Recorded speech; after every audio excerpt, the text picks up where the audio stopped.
Hello, good morning world mga katawhan. Ngayon, labadami naman ako ulit at saka mag-trim naman ako sa mga plants ko kasi hindi ko na ito naalagaan mula October hanggang ngayon, January. At saka nagsalin din ako sa washing machine ng labadahin. Ayan.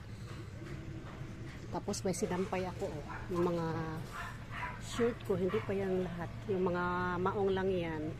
Tapos yung isang araw yun sa anak kong babaji si Trini kami. Ayun, kaya i-trim ko naman ito yung mga halaman ko kasi hindi ko na naalagaan, hindi ko na na-trim. Kaya pag-trim ako ngayon habang nagwawash pa ang aking mga labadahin. Ayan. Kaya i-trim mo na ako. Yan lang muna kayo.